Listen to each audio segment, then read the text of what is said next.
Next ఇక ఆనాటి ముఖ్యమంత్రి పోతే ఈ సీన్ పరదాలు, ఆకాశంలో పోయినా హెలికాప్టర్ చెట్లు నరికేయడం, గృహ నిర్బంధాలు, అందరూ బాధితులే దీంట్లో. 41A అది కూడా ఇవ్వరు, నేరుగా వస్తారు, మీరు కదలడానికి వెళ్ళలేదు, అందరినీ గృహ నిర్బంధం. కడాన ఆయన మీటింగ్లకు వస్తే చున్నీలు కూడా బ్లాక్ ఉండకూడదు, కొత్త అంటే నిరసన తెలియజేస్తారని, లోపలికి వచ్చి నిరసన తెలియజేస్తారనే ఉద్దేశంతో చున్నీలతో ఎవరైనా సరే బ్లాక్ చున్నీలు తీసుకొస్తే అవన్నీ బయట పెట్టించి వాళ్ళు లోపల పంపించిన రోజులు అవన్నీ. వీధుల్లో బ్యారికేడ్స్, షాపులన్నీ మూసేయాలి, కాలేజీలు స్కూల్స్ అన్నీ మూసేయాలి. అంటే ఎన్ని అరాచకాలు, అన్ని అరాచకాలు చేసే పరిస్థితికి వచ్చారు. నెక్స్ట్ నేను అందుకే అక్కడ మాట చెప్పాను, మనం అందరం కూడా ప్రజలకు సేవకులుగా ఉంటాం, ఎక్కడ కూడా పెత్తందారులు కాదు. మనం ఏమాత్రం కూడా ప్రతి ఒక్క ఎమ్మెల్యే మంత్రి అందరం గుర్తుపెట్టుకోవాల్సింది, ఎంత సింపుల్గా ఉంటే ప్రజలు మనల్ని అంత ఆదరిస్తారు. వాళ్ళు అలాంటి పాలన చూశారు. ఈరోజు మిమ్మల్ని అందరినీ కోరుతున్నాం, ఎక్కడ కూడా ఒక చిన్న చెడ్డ పేరు రాకుండా ఉండవలసిన బాధ్యత మనందరి పైన ఉందని చెప్పి కూడా నేను మీకు తెలియజేస్తున్నా. ఇకపోతే ప్రత్యేకంగా దేవాలయాలపైన దాడులు, నేను నా జీవితంలో చాలా ప్రభుత్వాలు చూశాను, కానీ ఫస్ట్ టైం ఒక రహస్య అజెండా పెట్టుకొని దేవాలయాలపైన దాడులు చేశారు. అంతర్వేది లక్ష్మీ నరసింహస్వామి ఆలయంలో రథానికి నిప్పంటించారు. అది అంటించి కడాన కథలన్నీ చెప్పే పరిస్థితికి వచ్చారు. రామతీర్థం, రాముడి శిరస్సే ఎత్తేసే పరిస్థితికి వచ్చారు. విజయవాడ దుర్గమ్మ ఆలయంలో వెండి సింహాలు మాయమైపోయినాయి. మంత్రాలయంలో లక్ష్మీ నరసింహస్వామి ఆలయంలో నాగ శిరస్సు దెబ్బతినింది. నెల్లూరు జిల్లాలో వెంకటగిరిలో 50 కిలోల పురాతన నంది విగ్రహం చోరీ గురైంది. నెల్లూరు జిల్లాలో రేజర్ల మండలం శ్రీ నీలకంఠేశ్వర స్వామి ఆలయంలో నంది రాతి విగ్రహం చోరీకి గురైంది. విజయవాడలో సీతాదేవి, శ్రీరాముడు, సుబ్రహ్మణ్య స్వామి విగ్రహాలు ధ్వంసం చేశారు. ఇవన్నీ కూడా మీరు చూస్తే ఒక్క మెసేజ్ ఒక్కప్పుడైనా ఇచ్చుంటే ఇలాంటి వచ్చేటి కాదు. మేము రామతీర్థంలో ఇది జరిగిందని ఫ్యాక్ట్ ఫైండింగ్ కోసం మేము వెళితే నా మీద, అచ్చెన్నాయుడు పైన, కళా వెంకట్రావు, అశోక్ అందరిపైన కేసులు పెట్టే పరిస్థితికి వచ్చారు. అంటే దేవాలయాలకు కూడా దెబ్బతీసే పరిస్థితి వచ్చారు. భక్తుల మనోభావాలు దెబ్బతీసే పరిస్థితికి వచ్చారు. కావాలని డెలిబరేట్గా చేశారనేది అందరి ఆలోచన. నేను ఒకటే చెప్తున్నా, ఏ ప్రార్థనాలయానికి కూడా అపవాదు రాకుండా, అపచారం జరగకుండా కాపాడాల్సిన బాధ్యత ప్రభుత్వాన్ని. అది మసీదులు కావచ్చు, చర్చలు కావచ్చు, హిందూ దేవాలయాలు కావచ్చు, ప్రతి ఒక్క ప్రార్థనాలయాల్ని కాపాడడం మన బాధ్యత. అలాంటిది విస్మరించారు. నెక్స్ట్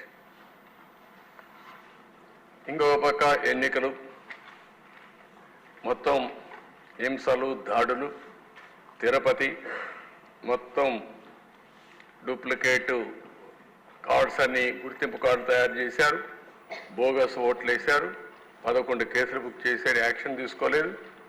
మళ్ళీ కేంద్ర ఎన్నికల కమిషన్ IAS ఆఫీసర్లపైన యాక్షన్ తీసుకునే పరిస్థితికి వచ్చింది. స్థానిక సంస్థలు మొత్తం ఎనానమస్ చేసుకున్నారు, మిగిలినట్టు కూడా ఎక్కడిక్కడ గుద్దుకునే పరిస్థితికి వచ్చారు.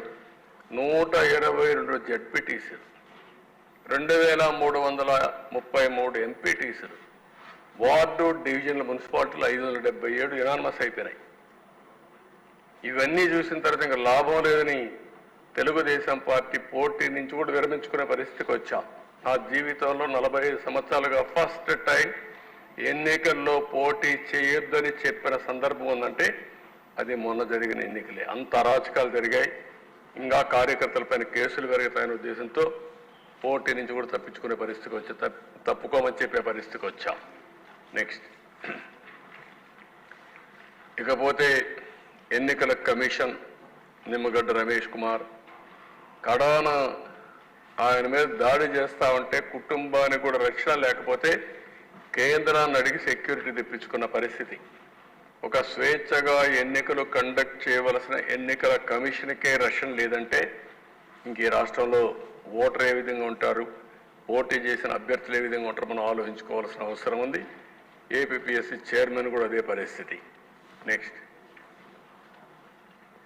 ఇది హూ కిల్డ్ బాబాయ్, ఇప్పుడు కూడా అర్థం కాని విషయం, తొందరలో రావాలి. ఇది ఒక్కసారి మీ డయాగ్రామ్ చూస్తే ఆయన ఉంటే, ఆనాటి ముఖ్యమంత్రి ఉంటే ఆయనకు అర్థమయ్యేది. మీరు ఇక్కడ చూడండి, ఫస్ట్ హార్ట్ అటాక్ సాక్షి మీడియా. మీకే ఎందుకు తెలిసింది ఫస్ట్? అంటే హార్ట్ అటాక్ అని ఎందుకు తప్పు చెప్పారు? అది అయిన తర్వాత నారాసుర రక్త చరిత్ర అవన్నీ అయినాయి. ఎంపీ, లోకల్ ఎంపీ, క్లియర్గా పోలీస్ నాట్ రిక్వైర్డ్. తర్వాత గంగిరెడ్డి, ఆనాటి ముఖ్యమంత్రి మామ, వాళ్ళ హాస్పిటల్లో సిబ్బందిని తీసుకెళ్ళి కుట్లన్నీ వేశారు.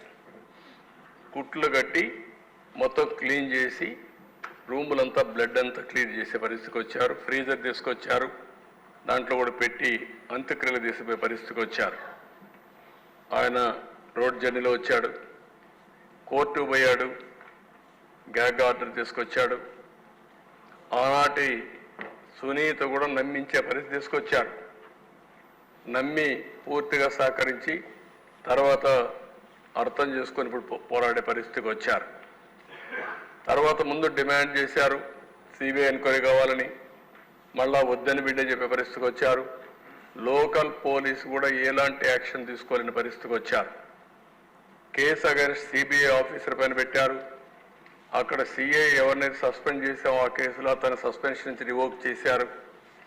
ఇంకొక పక్కన ఎంపీ కర్నూలులో ఉన్నప్పుడు అరెస్ట్ చేయడానికి వస్తే అరెస్ట్ చేయకుండా లా అండ్ ఆర్డర్ వస్తుందని ప్రొటెక్ట్ చేసి తర్వాత కోర్టులో బెయిల్ వచ్చే వరకు కొనసాగించే పరిస్థితికి వచ్చారు. అంటే ఒక ముఖ్యమంత్రి, ఆనాటి ముఖ్యమంత్రి సొంత బాబాయికి ఈ మార్గం చేయగలిగితే ఈ రాష్ట్రంలో లా అండ్ ఆర్డర్ ఎక్కడుందో మనందరం ప్రశ్నించుకోవాల్సిన అవసరం ఉంది. అది చాలా సీరియస్ విషయం నా అభిప్రాయం. ఇది ఒక కేస్ స్టడీ. నెక్స్ట్, కోడికత్తి డ్రామా, గులకరాయి డ్రామా. మొన్న ఎలక్షన్లో కూడా భయపడ్డాం. నాకు ఒక అనుమానం ఉండేది, మళ్ళా ఏదైనా చేసి ఆ సానుభూతితో ఎలక్షన్లో గెలవాలని ప్రయత్నం చేస్తాను కూడా ఆలోచించాం. ఇది నేను వాస్తవం చెప్తున్నా. ఎందుకంటే దుర్మార్గులు ఇలాంటి డ్రామాలు ఆడుతూ ఉంటే ఆ డ్రామాలకు ప్రజాస్వామ్యం బలైపోయే పరిస్థితి వస్తుంది. ఇవన్నీ ఎందుకు నేను చెప్తున్నా పదే పదే అంటే ప్రజలకు తెలియాల్సిన అవసరం ఉంది. ఆ గులకరాయి డ్రామాలో చిన్న కుర్రాడు, ఏమీ తెలియని కుర్రాడు, డబ్బులు తెచ్చారు, రమ్మన్నారు, వచ్చాడు, వెళ్ళిపోయాడు. వాడి మీద కేసులు పెట్టి ఇవన్నీ కూడా ఒక పద్ధతి లేని రాజకీయం చేసి ఇష్టానుసారంగా చేసే పరిస్థితికి వచ్చారు. నెక్స్ట్, ఇదన్నింటికంటే మేజర్ సమస్య. దేశంలో ఎక్కడ గంజాయి దొరికినా దానికి ఎక్కడ లింక్స్ ఉన్నాయంటే కేర్ ఆఫ్ ఆంధ్రప్రదేశ్ అనే పరిస్థితికి వచ్చారు. రాష్ట్రంలో మారుమూల ఏ గ్రామానికి పోయినా గంజాయి దొరికే పరిస్థితి వచ్చింది. గంజాయి అవుట్లెట్ లేని విలేజ్ కానీ లేకపోతే టౌన్ కానీ గల్లీ కానీ లేని పరిస్థితికి వచ్చింది. ఈరోజు దీనిపైన మనం చూస్తూ ఉంటే ఏదైనా మనం కంట్రోల్ చేయగలుగుతాం, కానీ ఇలాంటి డ్రగ్స్కు అలవాటు పడిపోయిన వాళ్ళని మళ్ళా మామూలు చేయడం చాలా కష్టం. డీ అడిక్షన్ కానీ చాలా ఎఫర్ట్ పెట్టాల్సి వస్తుంది. ఒక్కరోజు నేను అడుగుతున్న ఆనాటి ముఖ్యమంత్రిని, ఒక్కరోజు సమీక్ష చేశారా ఈ విషయాన్ని? ఈరోజు ఈ ప్రభుత్వం చాలా స్పష్టంగా చెప్పాం. ఒక సబ్ కమిటీ వేసాం, కేబినెట్ సబ్ కమిటీ వేసాం, ఒక అఫీషియల్ కమిటీ వేసాం, తెలంగాణ కూడా హామీ ఇచ్చాం జాయింట్గా పనిచేస్తామని.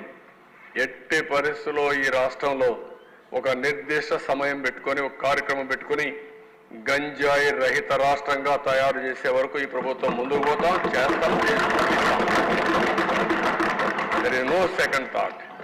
నేను ఒకటే అపీల్ చేస్తున్నా, యువతకు అప్పీల్ చేస్తున్నాం, కుటుంబాలకు అప్పీల్ చేస్తున్నాం. మీరు కూడా మీ కుటుంబాల్లో చర్చ చేయండి. యువత కూడా మీరు ఆలోచించుకోండి.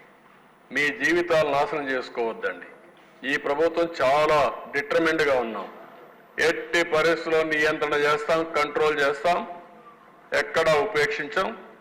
ఇది జరుగుతుంది. కానీ ఆ సమయంలో కొంతమంది అలవాటు పడిపోయిన వాళ్ళు ఇదే చేస్తారు. ఏజెన్సీ ఏరియా కానీ ఇంకా ఎక్కడైనా సరే గంజాయి పంట చేసే వాళ్ళకు కూడా విజ్ఞప్తి చేస్తున్నాం. మీకు కష్టాలు ఉన్నాయి. మీ కష్టాల కోసం ఈ పంట చేసి సమాజాన్ని నష్టం చేయడం మంచిది కాదు. వాళ్ళకు ప్రత్యామ్నాయంగా ఏం చేయాలో చేద్దాం. వాళ్ళ మీద ప్రత్యేకంగా ఈ ట్రైబల్ ఏరియాలో కానీ మిగిలిన ప్రాంతాల్లో కానీ ఎవరన్నా గంజాయి పండిస్తూ ఉంటే ఆల్టర్నేటివ్గా ఏమేం చేయాలో ప్రభుత్వ ఖర్చు కూడా ఇచ్చి అన్ని విధాలు చేస్తాం. గంజాయి మాత్రం ఎట్టి పరిస్థితుల్లో ఆమోదించాం. ఈ చెడ్డ పేరు రాకుండా చూసుకునే బాధ్యత మనందరిది. ప్రజా చైతన్యం కూడా తీసుకురావాల్సిన అవసరం ఉంది. నెక్స్ట్ దీని మీద ఒకసారి చర్చ పెడదాం. నెక్స్ట్ సెషన్లో చర్చ పెడదాం. ప్రజా చైతన్యం కూడా తీసుకొద్దాం. ప్రజా సదస్సులు పెడదాం. పెట్టి మనం అవేర్నెస్ కూడా తీసుకొద్దాం. ఇక్కడ ఇది నేను లాస్ట్కి వచ్చాను. మీరు పోలీసులతో రాజకీయ నాయకులుగా మారిన నేరగాడు ముఠ. ఇప్పుడు ఒక విషయం నేను మిమ్మల్ని అందరినీ కోరుతున్నా. ఒకప్పుడు నేరస్తుల్ని రాజకీయ పార్టీలు కానీ రాజకీయ నేతలు కానీ సపోర్ట్ చేయాలంటే భయపడిన రోజులు. మన పార్టీలో ఒక 5-6 మంది నేరస్తులు ఉంటే వాళ్లే చాలా చెడ్డ పేరు తీసుకొస్తారు పార్టీకి. ఈ 5 ఏళ్ళు ఏం జరిగింది? నేరస్తుడే పార్టీ అధినేతగా ఉంటే, ఆ నేరస్తుడే ముఖ్యమంత్రి అయితే ఏం జరగాలనో అదే జరిగింది. మాఫియా తయారైపోయారు. ఇప్పుడు ఒక థియరీ ఉంది. ఆ థియరీ మీరు సీక్రెట్ అని ఒక బుక్ ఉంటుంది. మీరు చదివిన వాళ్ళు చాలా మంది తక్కువ ఉంటారు. చదివి ఉంటే సంతోషం. ఆ సీక్రెట్ బుక్లో మీరు ఒక సంకల్పం చేసి ముందుకు పోతా ఉంటే మీ సంకల్పం జరగడానికి, మీ ఆలోచన బలపడడానికి, జయప్రదం కావడానికి అలాంటి ఆలోచనలు చేసే వాళ్ళందరూ వస్తూ ఉంటారు, జాయిన్ అవుతూ ఉంటారు. ఒక మంచి పని చేయాలంటే ఒక అడుగు మనం వేస్తే 2 అడుగులు కలిసి వస్తూ ఉంటుంది. అదే మరి చెడు వ్యక్తులు కూడా చెడు పనులు చేయాలన్నా ఆ సంకల్పానికి కూడా అలాంటి వ్యక్తులు చేస్తారు. అలాంటి వ్యక్తులందరూ వైసీపీలో చేరారు. నేను అడుగుతున్నా, ఇక్కడుండే మీరందరూ చెప్పాలి, చరిత్రలో ఇలాంటి నాయకుడిని ఇటీవల కాలంలో మీరు చూశారా? నేనైతే 45 ఏళ్ళు చూడలేదు. 45 ఏళ్ళు నేను చూడలేదు ఎక్కడ. నేను చదవలేదు కూడా. నేను 78లో ఫస్ట్ టైం ఎమ్మెల్యే చేశాను. 80లో మంత్రి. అప్పటి నుంచి రాజకీయాల్లో ఉన్నా. ఇప్పుడు దేశంలో సీనియర్ మోస్ట్ నాయకుడు నేనే. నా తర్వాత వచ్చిన వాళ్ళు మిగిలిన వాళ్ళందరూ పుణ్య ముఖ్యమంత్రులు, లేకపోతే కేంద్రంలో మంత్రులు తర్వాత వచ్చారు. కానీ నాకు చరిత్ర అంతా కూడా చూస్తూ ఉంటాం కదా దేశ రాజకీయాల్లో ఉంటే. ఎక్కడ నాకెవరు తగల్లా కాదు. ఒక అతను దొరికాడు. ఒక నార్త్ కొరియాలో ప్రెసిడెంట్ ఉన్నాడు. చరిత్రలో ఒక అతను ఏంటంటే పాబ్లో ఎస్కోబార్ గెవిరియా. అతను ఇదేనండి. ఎస్కోబార్ అనే వ్యక్తి కొలంబియన్ డ్రగ్ లార్డ్. ఇతను నార్కో టెర్రరిస్ట్. అతను పాలిటీషియన్ అయిపోయాడు. అతను ఏం చేశాడంటే మొత్తం ఒక లీడర్గా తయారై మెడిలిన్ కార్టెల్ అనే పేరు పెట్టి ఈ డ్రగ్స్ అమ్మడానికి కారిడార్స్ ఎస్టాబ్లిష్ చేశాడు. ఎస్టాబ్లిష్ చేసి మొత్తం దీంట్లో $30 బిలియన్ డబ్బులు సంపాదించి అది ఈరోజు $90 బిలియన్ వర్త్ ఆఫ్ వెల్త్ సంపాదించాడు దీంట్లో. ఇది సంపాదించిన తర్వాత మీరు ఒకసారి చూస్తే 76లో అరెస్ట్ అయ్యాడు. 80లో number 1 and richest drug lord of the world. Drugs కూడా మీ ప్రపంచంలో రిచెస్ట్ ఫెలో కావచ్చు, వ్యాపారాలు చేసి కావచ్చు. కానీ ఇప్పుడు మాజీ ముఖ్యమంత్రి ఉద్దేశం ఏంటి? ఆయన కూడా అదే కావాలనుకున్నారు. ఆయన ఏమనుకున్నా అంటే టాటా, రిలయన్స్, అదానీ ఇలాంటి వాళ్ళ డబ్బులు ఉన్నాయి, వాళ్ళకంటే నేను ఎక్కువగా సంపాదించాలనేది ఆయన కోరిక. నేను అందుకే ఒక మాట చెప్పాను మీకు, కొంతమందికి నీడ్ ఉంటుంది, కొంతమందికి గ్రీడ్ ఉంటుంది, కొంతమందికి మేనియా ఉంటుంది, పిచ్చి ఉంటుంది. మెకనస్ గోల్డ్ అదే పిచ్చ. అలాంటి పిచ్చబట్టిన వాళ్ళు ఈ పనులు చేస్తారు. ఆ తర్వాత 82లో ఎంపీ అయ్యాడు, కొలంబియా పార్లమెంట్ ఎంపీ అయ్యాడు. 82లో అమెరికా అరెస్ట్ చేయాలంటే మేడ్ డీల్ విత్ కొలంబియా ప్రెసిడెంట్తో ఇతను ఓన్ ప్రిజన్ ఒకటి క్రియేట్ చేసుకొని లా క్యాథెడ్రల్ అని ఒక ప్రిజన్ మంచి హిల్స్లో కట్టుకొని అక్కడే ఉంటా అన్నాడు. అనే పెట్టారు. అక్కడి నుంచి తప్పించుకొని మళ్ళా వెళ్ళాడు. వెళ్ళిన తర్వాత 86లో ఈ killed minister of justice, Colombia minister యొక్క లా మినిస్టర్ని చంపేశాడు. అక్కడి నుంచి 85 సుప్రీంకోర్టు పైన అటాక్ చేశాడు. ప్యాలెస్ ఆఫ్ జస్టిస్ సీజ్ 107 మందిని ఇంక్లూడింగ్ 11 మంది జడ్జిలు చెప్పారు. తగలబెట్టారు. నాకు తెలియదు, ఇవన్నీ చూడాలి. సినిమా కూడా ఉందంట, బాగుందా? అది చూడాలి. ఇప్పుడు మీరందరూ కూడా రాష్ట్ర ప్రజానికి మొత్తం చూడాలి. 89లో killed president for expelling Escobar from politics. ఒక ఆయన మాట్లాడాడు, ఇలాంటి వాళ్ళు ఉండకూడదు, వీళ్ళంతా కూడా డ్రగ్, వీళ్ళు ఉండకూడదని చెప్పిన నేరానికి అతను చంపేశారు. అంటే ఇంకొక పక్కన 89లో bomb DIS building bombing department అన్నమాట, సెక్యూరిటీ హెడ్ క్వార్టర్స్ ని పూర్తిగా 57 మంది ఉంటే వాళ్ళు కూడా చంపేసే పరిస్థితికి వచ్చారు. దగ్గర 2248 మంది ఇంజురీ అయ్యారు. అంటే నేను ఒక ఫ్లైట్ కూడా కాల్ చేశారు. నేను ఎందుకు ఈ విషయాలు చెప్తున్నానంటే, నిన్న కూడా రఘురామకృష్ణరాజు గారు ఒకటి అడిగారు, సార్ ఎట్లా ప్రజలు ఓట్లు వేశారు? ఈరోజు రాజకీయాలు ప్రజాస్వామ్యయుతంగా నీతి నిజాయితీగా చేయాల్సిన అవసరం ఉంది. నాకు అనుమానం లేదు, భారతదేశం 2047కి నెంబర్ 1గా కానీ నెంబర్ 2 కానీ ఉంటుంది. వికసిత్ భారత్ నరేంద్ర మోడీ గారు చెప్పే విషయం మనం గుర్తుపెట్టుకుంటే అనుమానమే లేదు. భారతీయులు మొత్తం ప్రపంచానికే నాయకత్వం ఇచ్చే శక్తి ఉంది సేవాభావంతో. ఇప్పుడు అమెరికాలో మీరు చూస్తే 2 పార్టీల్లో ఒక పక్క ప్రెసిడెంట్ ఆఫ్ అమెరికా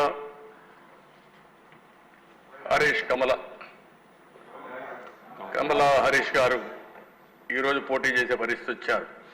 ఇంకొక పక్క ఆ పార్టీలో కూడా వైస్ ప్రెసిడెంట్ వైఫ్ తెలుగు అమ్మాయి.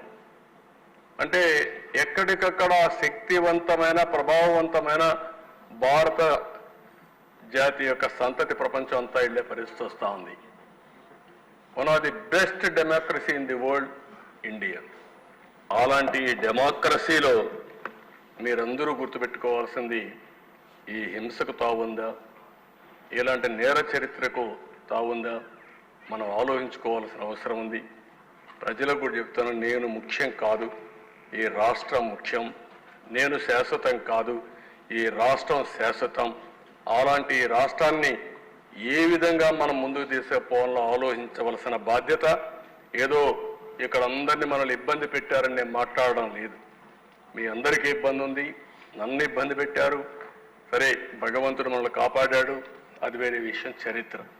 కానీ అందుకే నేను చాలాసార్లు మీటింగ్లో చెప్పాను, ఎవరు రాజకీయాల్లో ఉన్నా పర్వాలేదు, కానీ ఇలాంటి వ్యక్తులు రాజకీయాలకు అర్హత లేదనేది నా అభిప్రాయం. ఇప్పుడు కూడా స్ట్రాంగ్లీ బిలీవ్ దట్. ఆ విషయమే ప్రజలకు చెప్తున్నాను. మీరు కూడా ఆలోచించండి, అందరూ కలిసి ముందుకు పోవాల్సిందిగా నేను కోరుకుంటే. నెక్స్ట్, ఇప్పుడు వే ఫార్వర్డ్. పోలీస్ శాఖ పూర్తిగా ప్రవర్తనలోనే మార్పు తీసుకొస్తాం.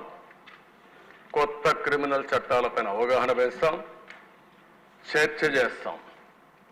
లా అండ్ ఆర్డర్ ఎందుకు అవసరం, లా అండ్ ఆర్డర్ యొక్క ప్రాముఖ్యత ఏంటి, లా అండ్ ఆర్డర్ ఉంటే ఏమేమి లాభాలు వస్తాయో అన్నీ కూడా చర్చ చేస్తాం. ఏదైతే మోడర్న్ ఎక్విప్మెంట్ ఉందో, అత్యాధునిక సాంకేతిక పరిజ్ఞానం తీసుకొచ్చి ఎవరు తప్పు చేసినా నిన్న మీరు చూస్తే ఏ పరిస్థితికి వచ్చారంటే మదనపల్లి ఫైల్స్, ఇది లేటెస్ట్ కేసు. అక్కడ సిఎస్ అందరూ ఉన్నారు, దగ్గర దగ్గర 2000 ఫైల్స్ కాల్చేశారు, అన్ని రిట్రీవ్ చేస్తున్నారు ఇప్పుడు. అంటే ఏ విధంగా వీళ్ళు తయారైపోయారంటే వీళ్ళు చేసే ఘోరాలు నేరాలు కప్పిపుచ్చుకోవడానికి దేనికైనా తెగాయించే పరిస్థితికి వస్తున్నారు. అందుకనే ఈ టెక్నాలజీ కూడా ఉపయోగించుకుంటాం. గంజాయి మారక ద్రవ్యాల బెడదపై పోరాటం చేస్తాం, ప్రజల్లో అవగాహన చేస్తాం, ఇంకా డిబేట్ చేద్దాం. ఎట్టి పరిస్థితుల్లో దీన్ని ఎరాడికేట్ చేయాల్సిన బాధ్యత ఈ ప్రభుత్వం పైన ఉంది.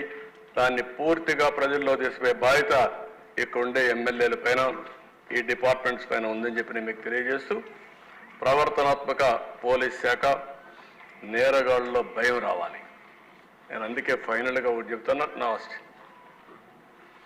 నేర రహిత సమాజం, జీరో టాలరెన్స్ ఆన్ క్రైమ్, ఎక్కడ రాజీ పడే సమస్య లేదు, తన మన అనే భేదం కూడా లేదు.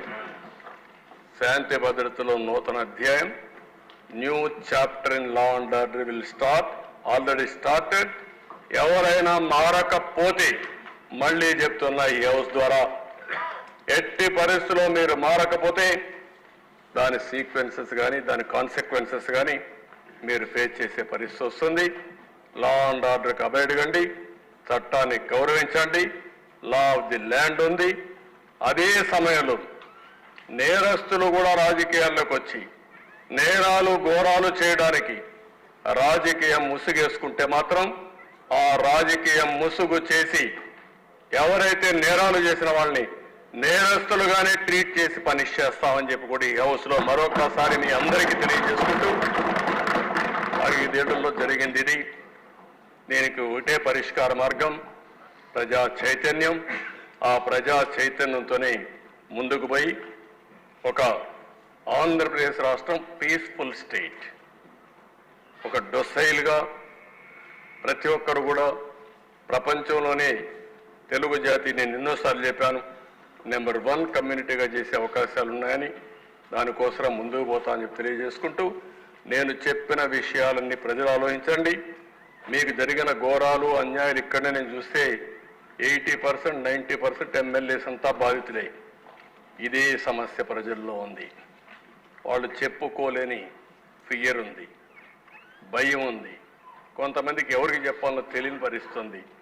వాళ్ళు కూడా చెప్పమంటున్నా, మీకు జరిగిన అన్యాయాలు చెప్పండి. మీ అన్యాయాల్ని పూర్తిగా అరికట్టే బాధ్యత, మీకు న్యాయం చేసే బాధ్యత మేము తీసుకుంటామని మరొకసారి తెలియజేసుకుంటూ, ఈ అవకాశాన్ని ఇచ్చిన స్పీకర్ గారికి మనస్ఫూర్తిగా నమస్కారాలు, ధన్యవాదాలు. థ్యాంక్ యూ అన్న. రాష్ట్రంలో గత ప్రభుత్వంలో శాంతి భద్రత పరిస్థితిపై మన ముఖ్యమంత్రి గారు చంద్రబాబు నాయుడు గారు శ్వేతపత్రం రిలీజ్ చేసే మీకు తెలుసు సార్. దానిపైన ఒక 5 సభ్యులు మాట్లాడతారు. టైం లేదు సార్, మళ్ళీ మీటింగ్ కూడా ఉంటాయి కాబట్టి వారిలో ముఖ్యంగా కామినేని శ్రీనివాసరావు గారి ముందు మాట్లాడవలసింది కోరుతున్నాను. అధ్యక్ష, చంద్రబాబు నాయుడు గారు చూపించిన చూస్తామంటే మనం ఎంత ఆపద నుంచి బయటపడ్డామో అర్థమవుతాను. ప్రజలు ఇంకెంత భయపడ్డారు, మనమే ఇలా ఉంటే ప్రజలు ఎంత భయపడ్డారో ఉంది. జగన్మోహన్ రెడ్డి గారు చేసిన అరాజకాలు చెప్తూ, అలాగే చాలా మంది ఎమ్మెల్యేలు కూడా వాళ్ళ ప్రాంతాల్లో రౌడీలను పెట్టి వాళ్ళ మీద మెసేజ్లు పెట్టినా వాళ్ళ మీద వ్యతిరేకంగా ఉండి కొట్టించి వాళ్ళ మీదే కేసులు పెట్టారు.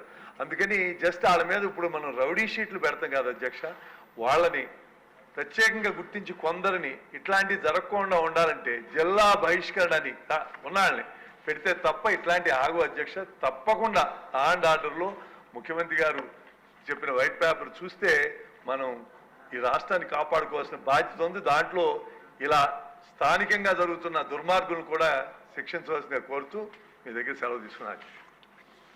డాక్టర్ రామాంజనేయులు గారు పత్తిపాడు.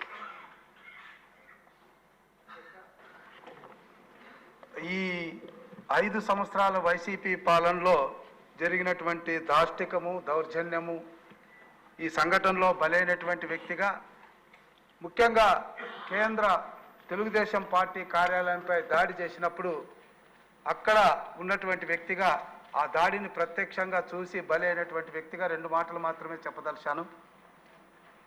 ఆ రోజు సీకే ఫంక్షన్ హాల్ అధ్యక్ష, అది మన పోలీసు హెడ్ ఆఫీస్కి పక్కనే ఉంటుంది అధ్యక్ష. మరి ఆ రోజు ఉన్నటువంటి డీజీపీ గారు ఆ రోజు కార్యాలయంలోనే ఉన్నారు. ఆ రోజు మా అధినేత చంద్రబాబు నాయుడు గారు, నేను అక్కడ హెచ్ఆర్డీ చైర్మన్ మాలయాద్రి గారు, మా అందరు నాయకులతో మాట్లాడడానికి రావాలని వస్తున్నారు. అయితే మరి ఆ వెంకటేశ్వర స్వామి మహాత్మ్యమో ఏదో కానీ ఆయనకు వేరే కార్యం పడవడం వల్ల జూమ్లో మాట్లాడదామన్నారు, ఆయన రాలేకపోయారు. అయితే అధ్యక్ష, ఆ రోజు బాబు గారు ఉన్నారనే ఉద్దేశంతోనే దాదాపు 60-70 మంది మూకలు ఫుల్గా డ్రంకన్ మూడ్లో మారణాయుధాలతో వచ్చిన మాట వాస్తవం. గేటు తోసేసుకొని విచక్షణ రహితంగా అడ్డుపడినటువంటి మా సిబ్బందిపై దాడి చేశారు.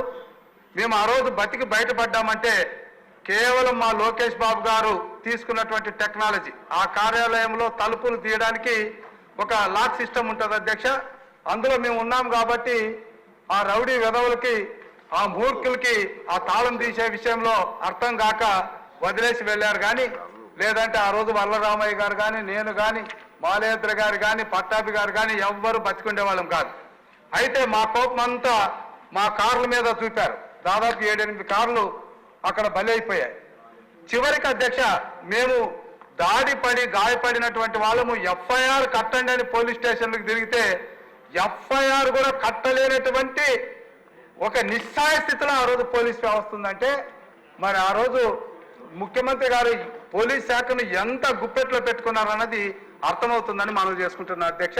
ఈ అవకాశాన్ని ఇచ్చినందుకు